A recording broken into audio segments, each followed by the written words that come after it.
You're listening to Balancing Point. My name is Trevor Filseth, and this is my colleague Dr. Arman Mahmoudian. 2 months ago, Iran's carefully stage-managed political scene was thrown into chaos with the abrupt death of President Ebrahim Raisi in a helicopter crash. In accordance with Iran's constitution, a special election was held 1 month later, and the Guardian Council approved 6 candidates, 5 conservative principalists and 1 wildcard, Masoud Pezeshkian, a former surgeon with reformist tendencies, but overall loyalty to Iran's post-1979 clerical system. To the surprise of many, and despite widespread cynicism about the election and low turnout, Pezeshkian won a narrow victory over runner-up Saeed Jalili, an ultra-conservative jurist. On July 30th, he's posed to take office as the 9th president of Iran. So today, we wanted to look into who he is, what he wants, and how he's poised to alter his country. For this discussion, we're very, very pleased to have not one, but 2 outstanding guest panelists, Barbara Slavin and Arash Azizi.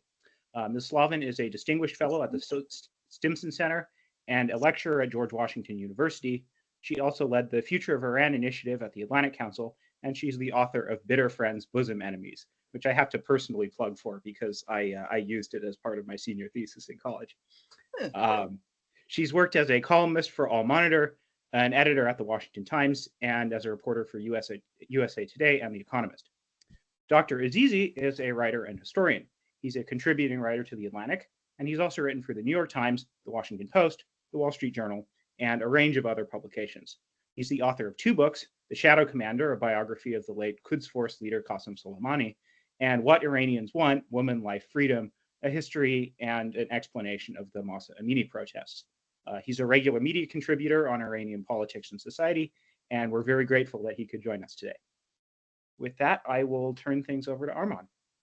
Well, hello. Thank you, Trevor. Thank you for the kind introduction. And thank you both. Thank you, Arash and Barbara. It's a pleasure to have you. I'm not going to get into, the very well put introduction that my colleague and teammate Trevor put, but I'm going to jump into the questions to you because I'm sure people want to hear from you. But a while ago, when I was in Iran, I was an undergrad school, I was in law school, and a professor of mine once told me that there is 2 things that never gets boring about Iran. The first is Iranian food. The second is Iranian politics. So not a decade ago, a couple of years ago, less than 4 years ago, we had an election in Iran, which many people would argue that it was designed for Mr. Raisi, a principalist, to win, which was said to either be the next successor of the Ayatollah Khamenei, the next supreme leader, or at least be the person who smoothed the transition. This is no longer the case, and we, from a principalist figure, we jump to a figure that it is at least relatively close to figures like Mr. Khatami and the rest of the reformist Pezeshkian. The first thing that I wanted to ask you, and that question has kind of a 2-section, is did you see it coming at any point as an Iran expert? And the second one is, many people, make an argument that the Guardian Council, the council, that entity that is in charge of qualifying or disqualifying the individuals, the nominees, didn't count on Mr. Pezeshkian's win, and that's why they let him to kind of run for the election to just give a appearance of legitimacy. But also some people are making an argument that was the intent. They wanted the reformist win. They wanted the reformist win because they were counting on President Trump being the next president of the United States, so they wanted the reformist figure to make a deal with the West, then blame him and blame the reformists for that deal. So, and since we are all gentlemen, we go with the rule of the ladies first. So, Barbara, if you don't mind, I want to start with you, and then from you, I'm going to the Arash John and ask his opinion. So, thank you. Yeah, I don't mind being the token woman. Thank you so much for inviting me. It's, by the way, my last name is pronounced Slavin. Oh, I'm so sorry. Oh my goodness. It happens all the time, and as Iranians know, last names especially get mispronounced. I think that they let Pezeshkian run because they wanted a somewhat less anemic turnout. As you recall, in 2021, when Raisi was elected, the turnout was terrible. I think spoiled ballots came in second, and he proved to be an extremely unpopular president. Someone who was both ignorant and belligerent, and I met him twice at the UN, a completely uncharismatic individual. And then someone who not only had blood on his hands from the 1980s, but new blood as a result of the women life freedom protests. So I think he turned out to be a real liability for the system. So they let Pezeshkian run. Pezeshkian is not really a reformer. I mean, he's close to the reformers. He's more of a technocrat. I heard him referred to by my good friend Mirzad Boroujerdi as Miller Light. So, you know, he's not the real deal, but he's convenient. And he has a pleasant sort of manner about him. He has a very moving life story. He lost his wife and a child in a car accident, sort of like Joe Biden, but he never remarried. And he is religious. He is devout, but he is also practical and sensible, and has said some rather, you know, good things about Iranian society and Iranian foreign policy.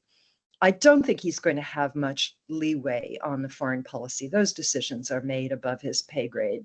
But he will have perhaps some influence over social issues. And here we have to see whether the system is going to allow for any liberalization, whether they're going to restrain the morality police or just, you know, continue with this dead end of forcing women to wear headscarves and forcing people to wear clothes they don't want to wear and so on.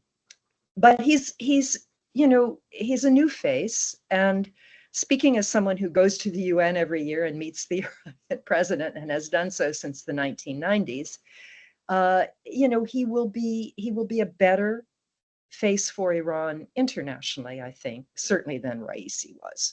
So that's a plus for the regime. You know, we'll see. A lot obviously depends on who gets elected in the United States in terms of whether any kind of deal is possible on the nuclear issue, incremental or not. But he is reassembling, it looks like, the team that gave us the JCPOA. So if it's, you know, Foreign Minister Araghchi, if Javad Zarif is advising him, if Ali Salehi is advising him, former foreign ministers, both of them, and key negotiators of the JCPOA, you know, then he might have an opportunity to come up with some partial deal that will relieve some of the pressure on Iran. Thank you. But just before going to Arash, I had a quick follow-up question. When you mentioned influence, he can make some influence over Iran's social reforms. I have a feeling that you chose the word of the influence on purpose.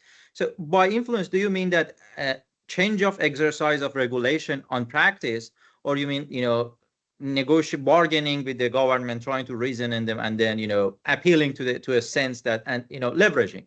Which one you?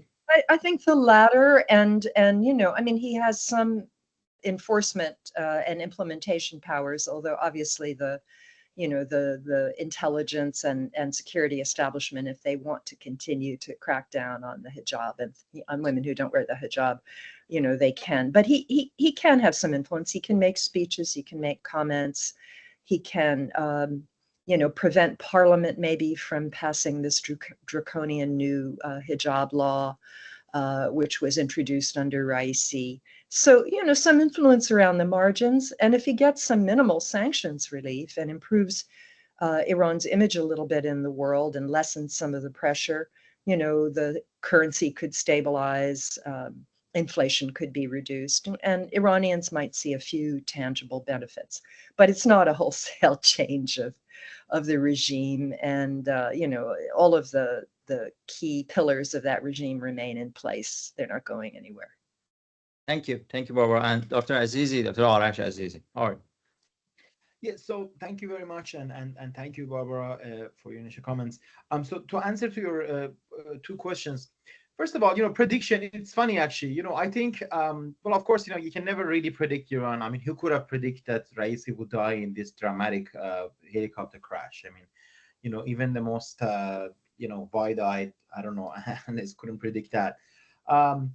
But here are ways in which I wasn't really surprised. And, you know, in March of 2024, so 2 months before the crash, I wrote an article for the New York Times in which I tried to say that change is coming to Iran, that there are important changes happening in the Iranian establishment. And it was hard to even get it approved by the editors. Many people were saying, "What are you talking about? What change? Everything seems stagnant in Iran." But it wasn't the case. If you followed the parliamentary elections, it was very clear to me that there is a worry on part of significant parts of the Iranian establishment. That's the IRGC, Ayatollah Khamenei, people that others, that Raisi and this sort of gang of ultra fundamentalists who control much of the Iranian state are becoming a real liability for the regime. They're becoming a liability domestically, that okay, we survived the women life freedom movement, but there could be further social explosions down the road, and they're becoming a liability internationally. They're worried about possibility of President Trump's return to office. And it's not just about Trump though. I mean, they're worried about, okay, what does a state of international isolation, until when can it continue? What would it mean in terms of the region, a possibility of a direct war with Israel, especially since the Israel-Hezbollah confrontation is happening today. I mean, just before we got on, there was another Israeli attack in southern Lebanon. There was, of course, Israeli attack on Yemen, responding to a Houthi attack on Tel Aviv.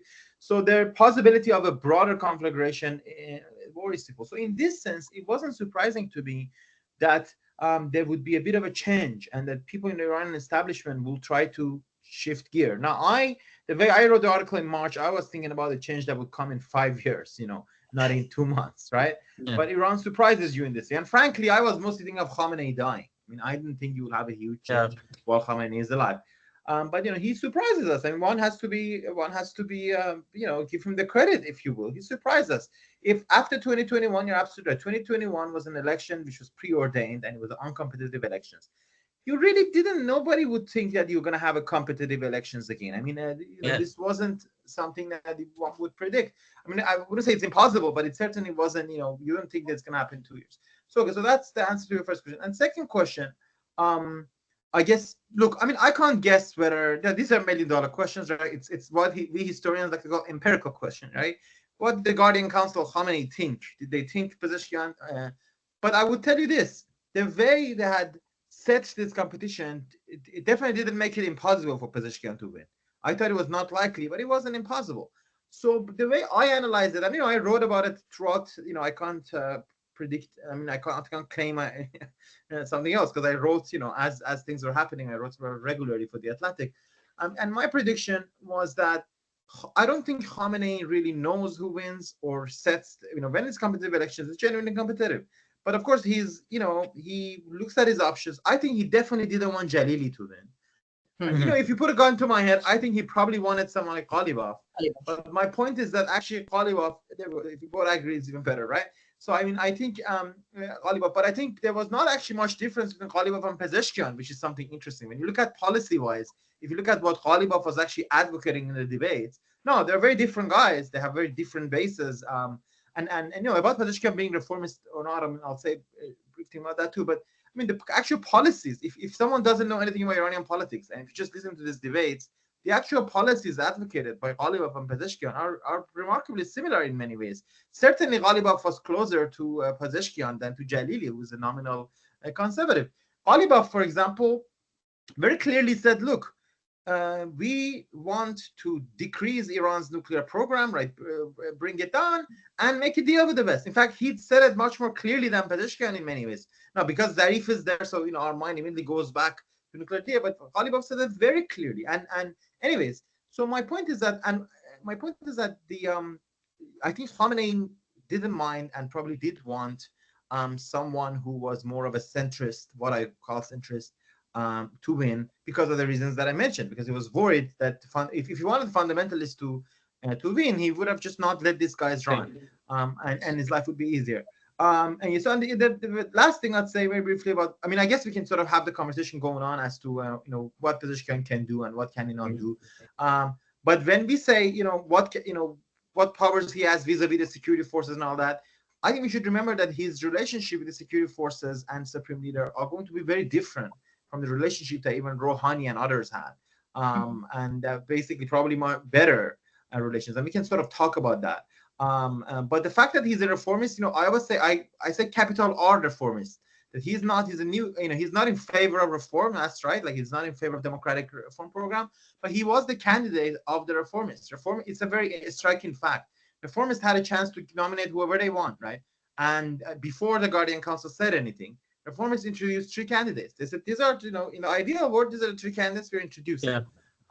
And he was one of them. So they can't say this wasn't their candidate. It's, it's something that's important. Of course, it's they also did so knowing the limits, right?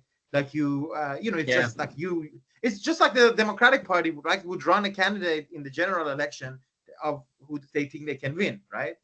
So in this sense, reformists ran a candidate that they thought could possibly pass the Guardian Council. That's Pezeshkian's thing, and we can talk more about him.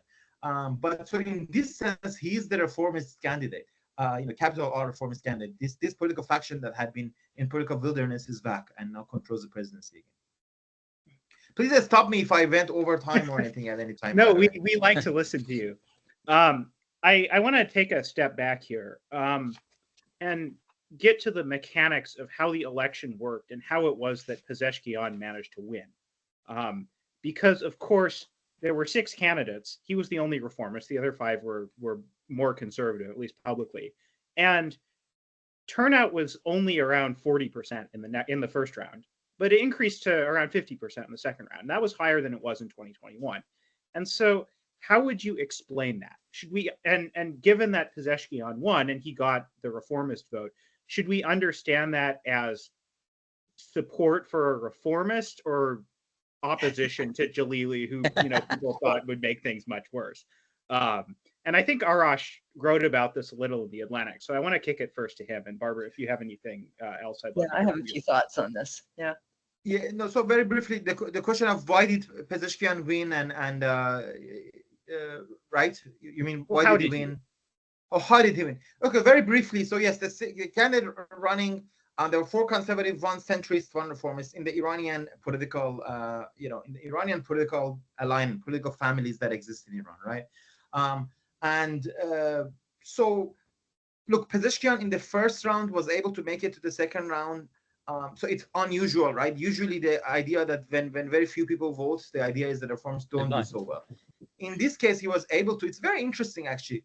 Let me say that, when he did his first interview, Pezeshkian, everybody freaked out because he kept saying, I love Khamenei, I'm going to abide by the policy of the supreme leader. Everyone's like, what are you doing? You're not going to get any votes like this. And by everyone, I mean the reformist front. The reformist front that nominated him, Javad Amami, the spokesperson, Mahmoud Salehi, reformist MP, they all basically said, look, you're going to lose. Publicly, they admonished him.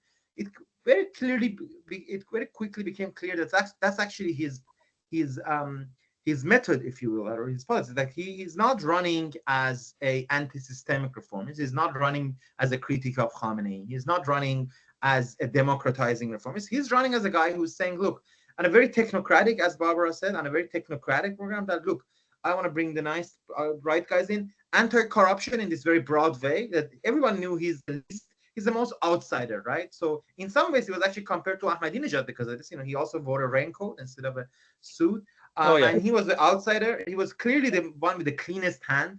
It's impossible not to like him a little bit in this sense because, he was very clear. He had been years in Iranian politics. He could have easily been a corrupt guy, right? He was a doctor. He's a physician. He very clearly, he did not use this to enrich himself or those around him.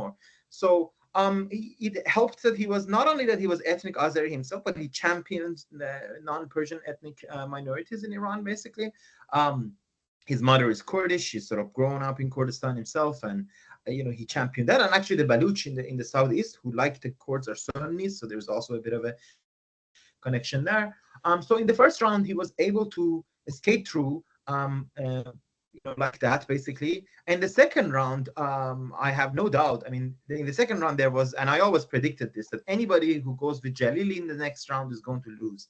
Because, anybody, including myself, we basically started the Anyone But Jalili campaign. Because, look, you don't want many people. I didn't vote, by the way. I mean, I didn't believe I voted before presidential elections before, but I didn't vote this time because for the same reason the majority of Iranians didn't vote. I didn't want to the regime to get this as a sign of support. But I did encourage many people in Iran to vote. Basically, I was a two-pronged approach. Some of us don't vote, some of us would vote second round to Pezeshkian, because I consider Jalili and his bunch a sort of dangerous Islamic fundamentalist that I didn't want them to come to power. So I think that's why he won the second round. It's an anti-Jalili vote. But I'm eager to hear what Barbara has to say as well. If Yeah. you don't mind, I interrupt for a second. Sorry, Yeah. Barbara. I have a question because I don't forget for you and also Arash and you. And I think it would be great if you can answer it too. So Arash, you mentioned about his interview, and I know about which interview you're talking. It's a very it was a very controversial interview. I got the figure, and I want to ask you both that when he was, expressing his sentiment pro Ayatollah Khomeini, so it's very bluntly, that he was trying to actually set the expectation for people also in a very certain way. Now he was, I think because I watched the interview and I thought that, well, he's basically telling that people that, look, you are voting this. So a day after the election, what you don't do what you did to Rouhani. So don't, expect me to, go away over my beer. No, I don't want to nizam the establishment with Taj. I'm going to be loyal to the core of the establishment. I'm maintaining a good relationship with my brothers in IRGC and all. Arash, do you think that was the case, or it was just buying up, it was expressing his devotion to the Ayatollah Khomeini, for the Guardian Council, and then we go with the Barbara's answer to both questions, Travers and mine. Okay, no. So very briefly, I would say that, look, I think he was sincere. Yeah, and I'll tell you what I mean by that. I think reformists used to want to democratize the entire political establishment in Iran. That was their agenda.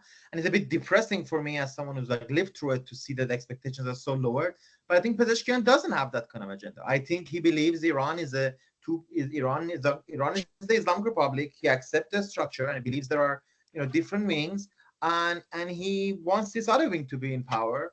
And control the country, and also the technocratic, again, that Barbara said, I think is very important, because he basically says, look, Iran needs better economic development. This developmentalist is a term that people use a lot in Iran now. They has a lot of economic problems, and that what's wrong with Iran is not that it's authoritarian, frankly. I'm saying this is what Pezeshkian thinks. The problem for them is not that it's authoritarian, is that it's sort of incompetent, and they want a competent leadership. So I think, yes, he was setting the agenda, but I think he's sincere. That's who he is. That's and I say this because that's how he's been throughout his parliamentary. If you look at his parliamentary project all these years, he's never been what I call it, anti-systemic. He's not a guy who says Khamenei has too much power, we need to change that.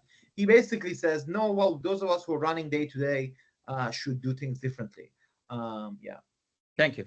Yeah, going back to the question about how this happened, I mean, typically you do need a large turnout for a reformist to win. But I mean, he got to the second round because neither Jalili nor Ghalibaf would drop out. I mean, if Khamenei really had wanted to, I suppose he could have put pressure on Jalili to drop out, and then maybe Ghalibaf would have won. Not clear. I mean, but there might have been a possibility. But conservatives split the vote, so. That's how he got through to the second round. And then I agree with Arash that the second round was anti-Jalili. I mean, they call him the Iranian Taliban, and as someone who used to follow the nuclear negotiations back a decade ago, Jalili was the chief nuclear negotiator with the P5+1, and he would start with an hour-long lecture on the Quran and all the terrible things that the West had done to Iran. Of course, he doesn't speak English. I mean, hopeless, just hopeless. I mean, he even made Raisi look good by comparison in some ways. So that's how he got elected, I think, the second time. And in terms of lowering expectations, yeah, I think, that's very smart. He knows very well what he can and can't accomplish. I mean, he has a certain bully pulpit. He can say things that will have an impact, perhaps, but he's going to do it in an unconfrontational way, I think, because that's just good sense. If he tries to confront, he will lose. Every Iranian president has wound up. I mean, it really is a poison chalice. Apart from Khamenei, who rose to become supreme leader, every single Iranian president, Rafsanjani, Khatami, Ahmadinejad, Rouhani, Raisi, okay, he died, but I mean, they've all been discredited. I was shocked. I mean, not just discredited, under house arrest, not allowed to travel. I was shocked. I'm not sure if this is true. Maybe Arash, but apparently Javad Zarif can't travel abroad. I read that. There's a bit of a rumor, yeah, that it's just the lack of gratitude that the Iranian system shows people who run for president and serve as president. is just extraordinary. I mean, none of them come out well. Yeah. And this may just be the nature of the system and the fact that they always somehow clash. So I think Pezeshkian knows that history better than anyone, and he is going to try maybe to be the one Iranian president who comes out of 1 or 2 terms without losing his freedom and without being totally marginalized and discredited. I have just one more question about the election, and I'm sort of getting into a whole rat's nest here, but it's interesting that if you looked at the election maps of Jalili versus Pezeshkian, the sort of the center of the country was consistently for Jalili, whereas the ethnic minorities on the Kurds and the Azeris and even the Baluchis were for Pezeshkian. And why do you guys suppose that is? I mean, because Pezeshkian is an Azeri, of course, but so is Jalili. And you know, I think one of his parents was Azeri, one was Kurdish. So is there an ethnic reason for this, or was it just because of policy differences? Like, you know, is Pezeshkian in favor of greater regional autonomy or something? Well, if I could, I mean, Pezeshkian clearly made an appeal to Sunnis and to ethnic minorities. Jalili didn't do that. I see. You know, Yeah. and so I think that was an important message. He gave speeches in Turkish, in Kurdish, when he was campaigning. So, you know, these populations have long been marginalized. Yeah, so I mean, I would say something similar. Number one, yes, so he's not just Azeri Turkish himself, like as it's just a demographic fact. He's been very politically, you know, associated with that. In fact, it's very interesting because there were also ultra-nationalist Iranians who, despite like being reformist, didn't vote for him, or actually not just didn't vote for him, campaigned against him as sort of a pan-Turkish separatist, which is very dangerous. You can see these things that can happen, which is of course nonsensical about him, but didn't stop them. You know, this ultra-nationalism, this sort of Perso-centric ultra-nationalism does exist, and they use it against him. But yeah, so he's politically been, like, he's been a political Turk, if you will. Like, he's been an MP for Tabriz, which is the main city main city of the Azeris in Iran, and for years.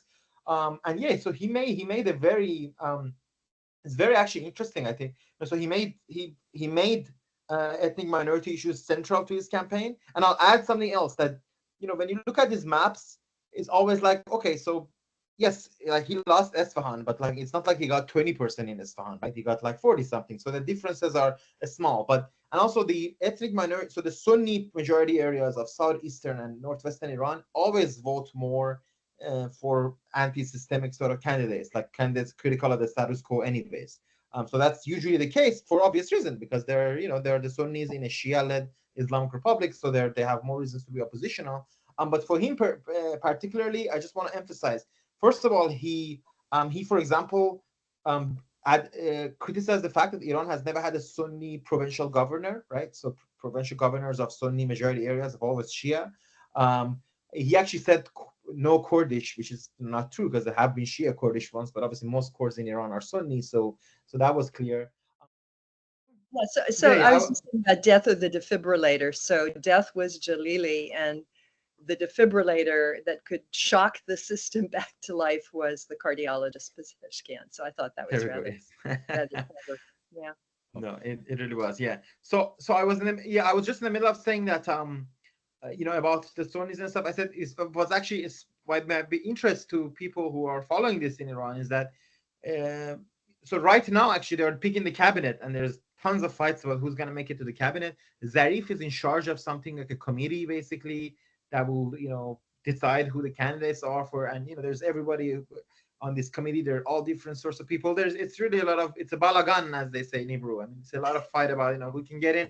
But one thing that Zarif said on TV that really caused a lot of, it's actually very funny. If Biden said this in the US too, it would be, you know, it would rise up all the anti-DEI or anti-woke folks, in which Zarif said, you know, they have a system in which if you're a woman, they give you 10 points. If you're an ethnic minority or religious minority, they give you 10 points. If you're from a disabled community, they give you 10 points. You know, so they're trying to have a representative cabinet, which is, again, we were just talking about with Barbara in the break that, you know, there's been only one female cabinet minister in Iran since 1979. right? It is absolutely a striking fact. Khatami didn't appoint female cabinet ministers. Rouhani didn't. Um, uh, so, and also same with the Sunni. So we haven't had a single Sunni one since 1979. Haven't really had Sunni provincial governors. So I think there was a high expectation now that they'll have a more representative. And again, this is very interesting. It actually also shows how silly these debates in the U.S. and stuff are sometimes, because you can talk about this as some sort of a sinister agenda, but it's a basic technocratic point. That's why these guys are interested in it. It's a very weird society in which 50% of women have never a chance to, it can't be that millions of Iranian women are so incompetent or incapable that none of one of them could be a cabinet minister, or millions of Iranian Sunnis. So I think these technocrats, they sort of understand that. And I think we should think about this not as just like a freak event, but as a more hopeful direction, actually, in the future of Iran, that there are people in the Islamic Republic and in the establishment who understand, and they've understood for a very long time, that you can't run a country by just repeating anti-Israel, ideological slogans. That, you need a bit of competence.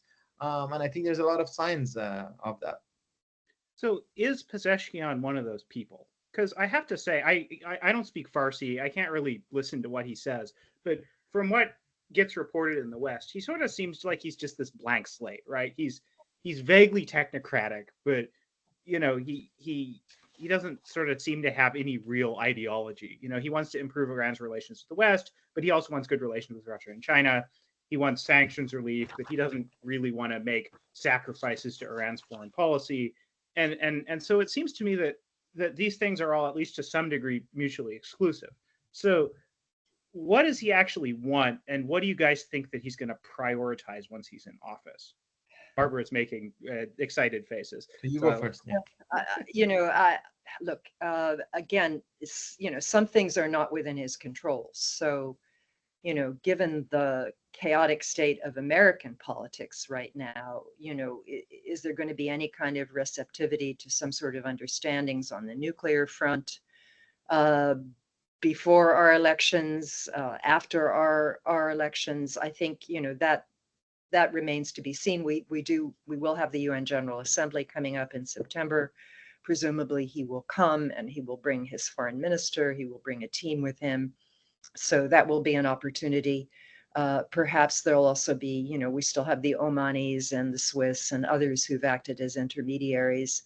There could be direct talks. I don't think he has a hang up on that. And, if the supreme leader allows. But, will our politics allow for any kind of substantive agreement? I don't know. I'd look to see what kind of, speech he gives when he's inaugurated. I saw just today that Enrique Mora, the EU official who'd been involved in the efforts to revive the JCPOA, that he's apparently going to go to the inauguration, which is a good sign. We'll see if other Europeans show up. My last trip to Iran was actually for the inauguration of Rouhani in 2013. And there were no sitting European officials who went, but Javier Solana, the former EU High Representative for Foreign Policy, showed up, and that was considered a good sign. And the then Obama administration put out a statement that was very welcoming to Rouhani. So, what kind of statements will come out from the US? Will there be, some sort of suggestion that they want to see a better relationship or not? Iran is, pretty toxic topic for US domestic politics. So my expectations are not high. Let's see the cabinet. Let's see what happens with hijab.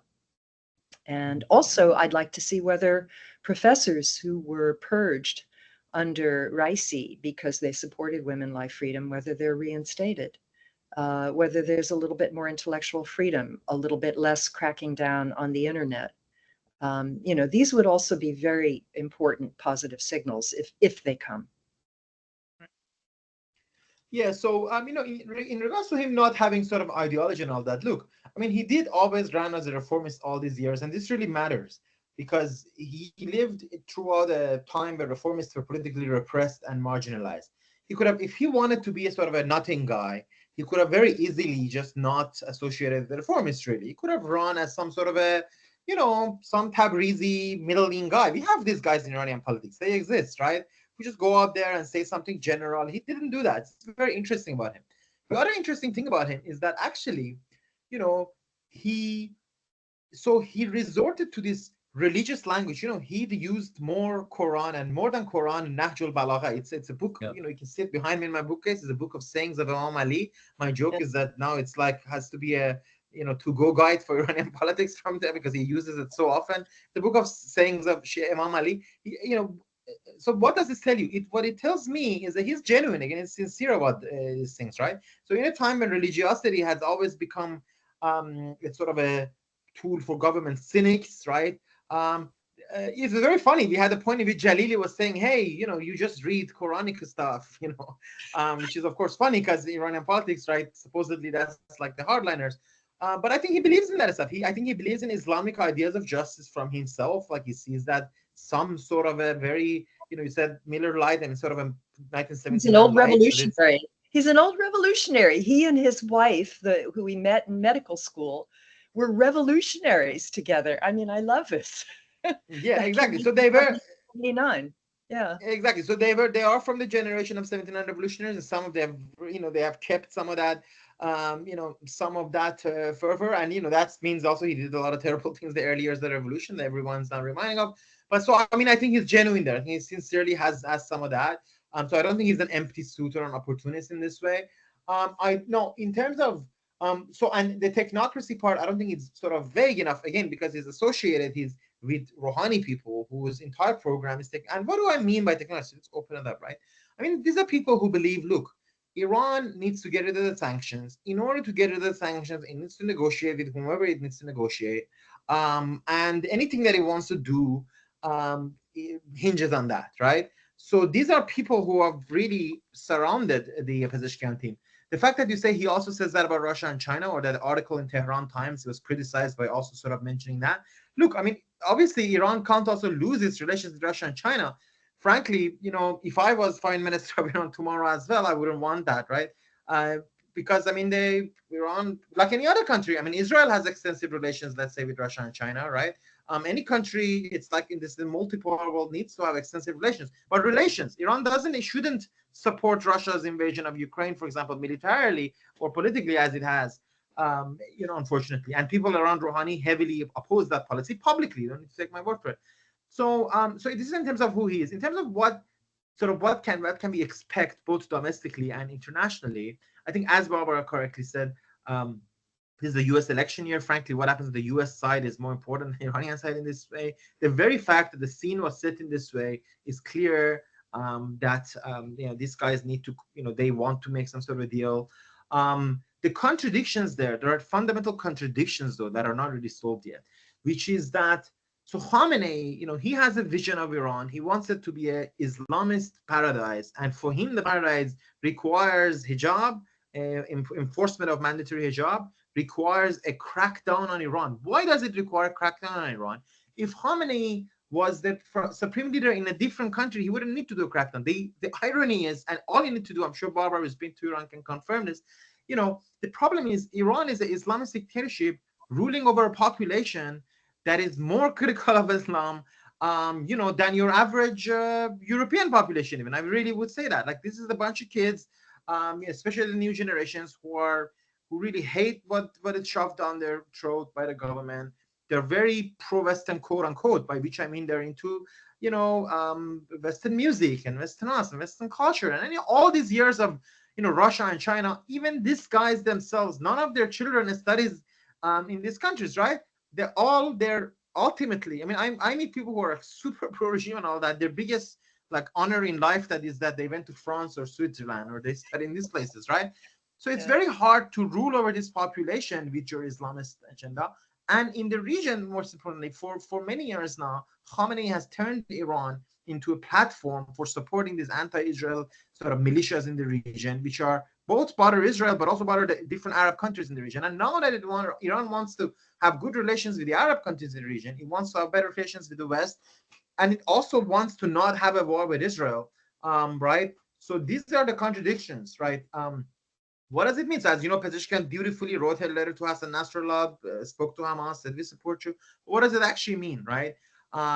If there's a war, what does it actually mean? How do you do that and not ruin your relations with the West, not ruin relationship with the countries in the region? Houthis, for example, as you know, are no friend of other countries in the region as well. It's not just Israel, right? The Arab countries, the GCC countries are no friend of the Houthis. So these are contradictions that are going to happen, that are going to sort of Pezeshkian has to face as he faces his hardliner enemies. But I would say this: the difference is when Rouhani had some of the same problems domestically, IRGC was opposing Rouhani, and Rouhani really butted head with the IRGC. It appears that this time it might be that actually Pezeshkian has a different sort of relationship to the IRGC. Ghalibaf, who's very much an IRGC candidate, Ghalibaf was elected as Speaker of the Parliament with support of Pezeshkian just a few months ago. We shouldn't forget that. Yes, Ghalibaf endorsed Jalili in the second round, but it was such a sort of enthusiastic endorsement. You could clearly see many openly many people in Ghalibaf's campaign ended up supporting Pezeshkian openly. So it might be that there is actually, and the last thing I'll say is that the Pezeshkian actually does have, they call it national unity. Of course, it's regime unity, not national unity, but he does represent something of a broader segments of the Iranian regime, and that does give it leeway. But again, they will have the same contradictions, like what to do with this society and with this region until Khamenei dies. And when Khamenei dies, then I think we're going to. But I think that, my longest standing position is that I believe Iran will see fundamental changes after Khamenei dies, not in the direction of democracy, but in the direction of technocracy and a more pragmatic foreign policy around national interest as opposed to sort of ideological anti-Israel and Islamist fervor. If I could just add one observation, I mean, from the time I started going to Iran in the 1990s, I had been a correspondent for The Economist magazine in Egypt, and in the 1980s, and in 1996, I had an assignment to write a piece about the status of women in the Muslim world after the Taliban had taken power the first time in Afghanistan. And so I said, let me go back to Egypt. I know a lot of people there, and let me go to Iran. That was why I went to Iran the first time. And when I went to Iran, I found, when I went to Egypt, I found that nobody drank, everybody prayed, and everybody hated the United States. And when I went to Iran, it was the complete reverse. I mean, I've been there during Ramadan when people don't fast, when they don't pray. The only holidays most Iranians celebrate are the old ones, the old pre-Islamic ones, Nowruz, Yalda, possible exception of Ashura, which has its own qualities, although most of the young people seem to use it as an excuse to go out on the street and find people to date and exchange telephone numbers. When I was there once during Ashura, again, years ago. So it's a losing battle. And if Iran says it wants a China model, well, a China model is that you at least give people some sort of personal life. You don't tell them what to wear. Yeah. I think that the society has to move in that direction. This just isn't tenable. The more they try to force religion down people's throats, the more people will reject it. And there is not supposed to be compulsion in religion, according to the Quran. So at some point, this has got to switch. Thank you. Let me jump on what you just said, Barbara, about the Iranian society. So I never experienced living in the first decade. I was born after that. But after my, when I can testify that during my teenagehood, but people, kind of get their way about how to find alcohol, drinks, and everything. And so I left Iran in 2014, and it was regularly accessible. And the last time that I visited Iran was actually 2017. So when I went to a friend of mine, there was a huge gathering, so there was obviously drinks. They ran out of the drink, and that's the beauty of it. And then I expect that they have to go somewhere as the oldest school way and purchase. And I said that no, there's no reason. We call a guy. So they call a guy. A guy came. I didn't get to main point. And the guy came with two suitcases, two guys. And they opened it, and I said that, well, we have all of this. So what do you want? So they picked. And then, that's the beauty of it. the gentleman took a, somewhat of machine. I was that cash or credit. I mean, well, how do you want to pay? I mean, so they have the whole system over there. It just, the government doesn't want to see the reality, but this is the reality. But I want to go back to the last statement of the Arash. Ayatollah, speaking of Ayatollah Khamenei's death, because I think we quite, covered about the reform. In Farsi, we have a saying that the death is a camel that is going to stop evidently by everybody's door. So it is the one thing that the poor, the strong, the weak, the rich, they all have in common. Ayatollah Khamenei is in his 80s. So sooner or later his time would come. And it is likely, most presidents, except those who are getting die in a crash, like Raisi, in Iran there are 2-term presidents. So there is a chance that Ayatollah Khamenei passing would have an overlap with Raisi, with the President Pezeshkian's, control over the presidential office. And it was, as we discussed at the beginning, and I think that's a good actual wrap up. We discussed that, there was the general assumption is that President Raisi was either set to be the successor or he was set to be smooth the transition as the second person in Iran. He's not in charge. Ayatollah, now a reformist or a person close to the reformists is in the charge. And now my question would be, do you think after the Ayatollah, when the Ayatollah Khamenei's comes, a reformist reformist parties with having Pezeshkian in the office would have a chance to leverage over the succession and who can be the next supreme leader? And I'm going to start with the Barbara because it's the last question. So, and then with Arash. How a supreme leader is chosen is a very obscure kind of topic in Iran, and no one knows for sure. But I think one of the dark horse candidates is still Hassan Khomeini, the grandson of Khomeini, who is a senior cleric, Sayyid,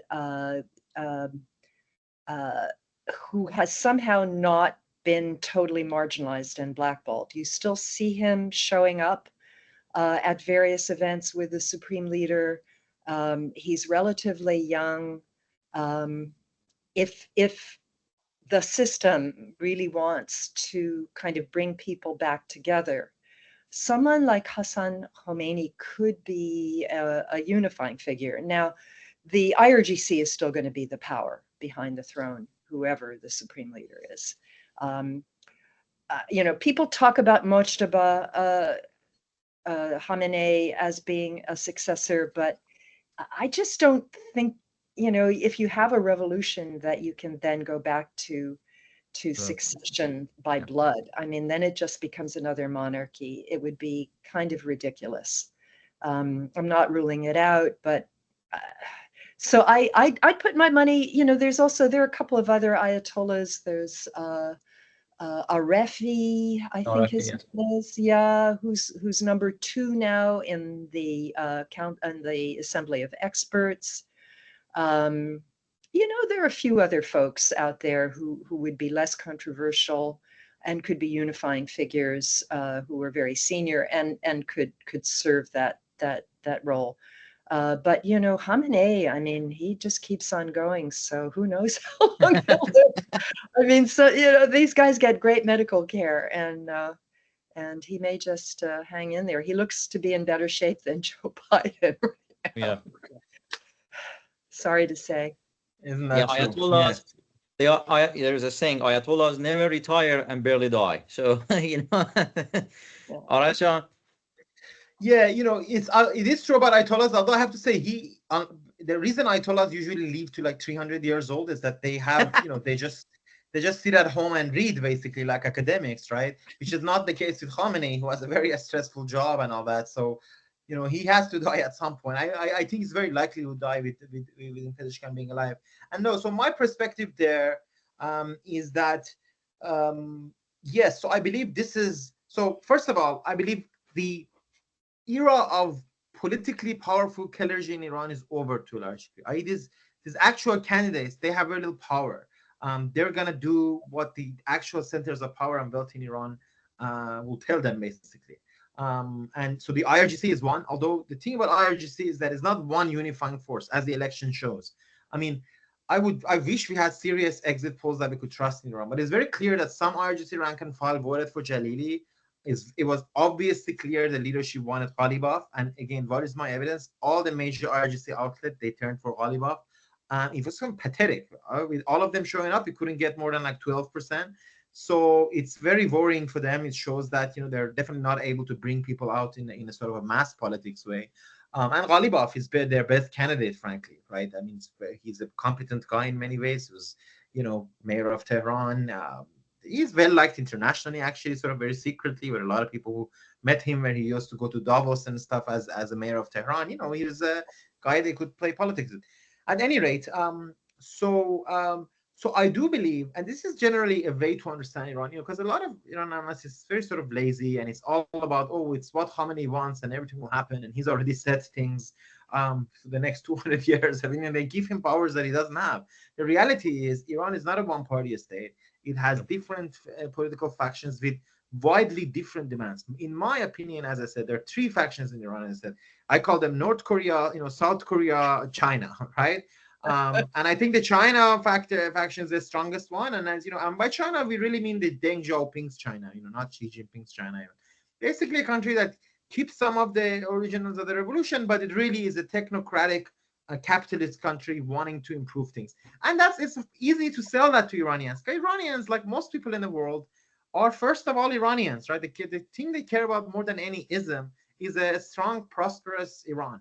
They care more about that than anything else. This is really the post-ideological age, it is the Huntingtonian in me, but so it's the age we live in. So that has basically a higher chance. And I think this is the kind of candidate that is, so yes, basically Pezeshkian will use the years of his presidency to increase the power of the China faction, if you will. And even the South Korea faction will effectively make an alliance with it at points. And they'll bring that kind of figure. Now, who that is it Hassan Khomeini? I don't think so necessarily. Hassan Khomeini is very, and I've met him before, he's very sort of patrician, and that's what a lot of people hate about him, right? He's not a well-liked person, but there's a chance, as Barbara rightly said, he won't have the real power in many ways anyways. There's a chance for Mojtaba as well. There's also a chance that Mojtaba helps bring someone else, right? Mojtaba does have a lot of relations. The fundamentalists have a couple of candidates, and that's Arafi and Mir Bagheri.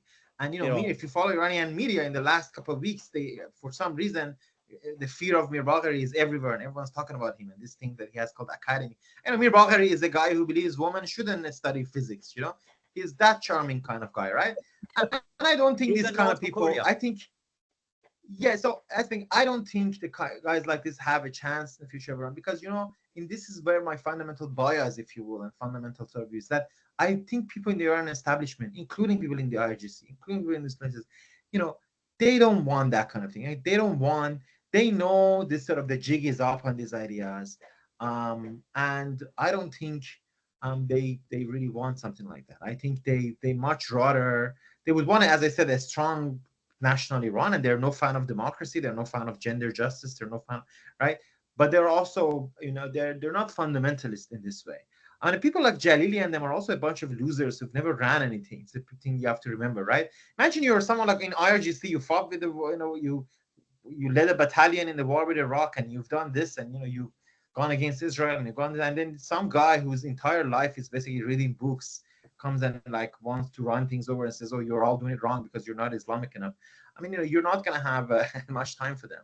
And this is the problem with this North Korea faction. It's their own problem, that they're a bunch of talking shop usually.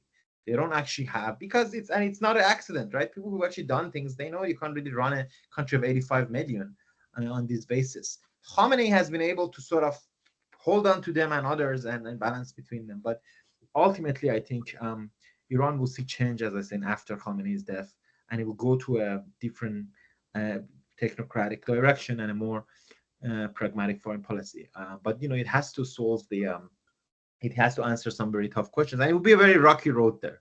I don't want to say this. It will be a very rocky road. And we didn't talk about Iran's democratic movements and all that. I mean, they'll have a chance again to fight, but at the moment they're unorganized and don't have really, they haven't had a chance to pose a serious political alternative. So if the South Korea version, if you will, as in a liberal democracy, is not dead, and it has supporters, some in the Iranian political elite, much more in the Iranian sort of society, it will have to see what it can do to make one day Iran, truly a republic, and not an Islamist republic, but a republic, strengthen that democratic Republican element.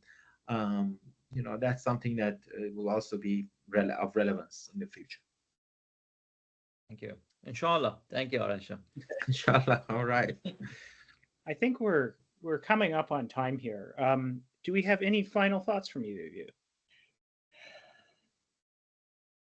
Arman, anything? Yeah, I hope we don't go to war with Iran.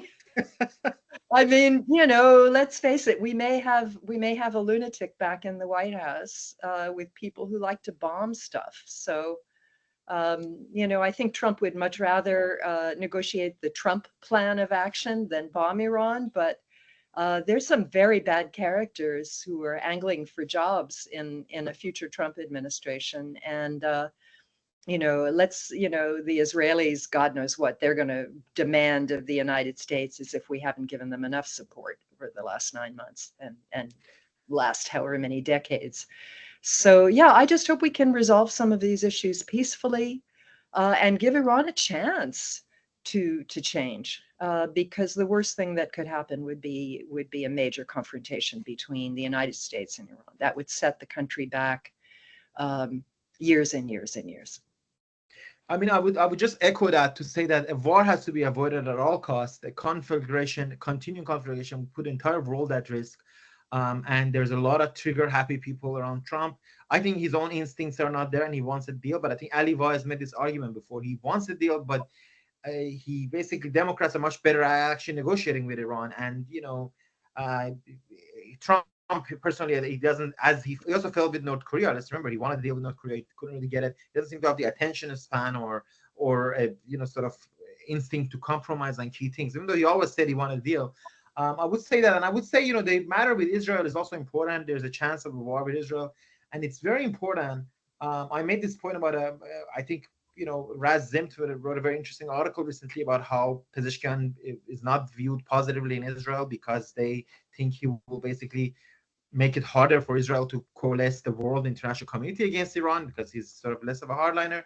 I think people in the United States, in Israel, in other places, they should look at our society for sure, of the Iranian society, and the fact that it doesn't want a confrontation with these countries in long term. And yes, I think when they can, they should support Iranian society as United States of NAS. But they should also, all these things that Barbara and I were saying, they should look inside the Iranian establishment. Look, it doesn't matter what you think. This is not like, because then people will say, Arash and Barbara, they're reformist talking points, and they're like, okay, whatever. This is like the political discourse. You want to brand us as Democrats or liberals or whatever. Do your own intelligence, right? Like, there's serious intelligence. This is not in our head. There are serious people in the Iranian establishment who don't want a confrontation, and it's important. It's important to sort of acknowledge this and understand this, and to negotiate with them when you can. Because a war is easy. It's unfortunately, we live in an age where people treat geopolitics like computer games, right? It's easy. You can sit in your basement somewhere and like say, bring this, that, bring that. But the reality is, people will pay with their lives in Israel, in Palestine, in Lebanon, in Iran, in Yemen. And this region has seen enough wars in the 10, 15 years. We should do everything we can to lessen the chances of a confrontation. It would be bad news for everybody involved. It's not good news for anybody. Amen. Amen. Well, I guess I would end us on a note of, if not confidence, then not terror either, because my day job is I'm a White House reporter, and so I get to see the White House's reaction to a lot of things in real time. And after Pezeshkian got elected, somebody asked the White House National Security Communications Advisor, Mr. Kirby, what he thought about this, and his reaction was basically, meh, we think that he's going to be pretty much the same as the last guy. And this suggests a continuity, that they don't have great hopes for Pezeshkian, but they're not terrified of him either. And they think that things are pretty much going to stay the way they are. And the way they are is not great and not terrible. And hopefully that'll continue, at least until November. Then God help us. Yes. Well, It's great to be with you guys and with Barbara. Wonderful. Very much for inviting us, and really fun to hear you, Arash. yeah, So, Thank you, Barbara. thank you guys Hopefully very see you in much. person. Thank you, Thank Arash. you. Thank you, Barbara. It was See you in the really next fun. nuclear talks, Barbara. There's always going to be a next one. yeah, I'll leave that one to you. Yeah. There you So go. to all of our listeners here, thank you for tuning in. If you enjoyed this conversation, feel free to like it and to follow us on social media. Our username is @balancingpod on Twitter, or X, I guess. We're going to try and do our third episode within August. Our next topic is probably going to be the fall of the Afghan government in 2021 and the consequences since then. So keep an eye on our social media for updates. Once again, thanks for listening, and we'll see you all soon.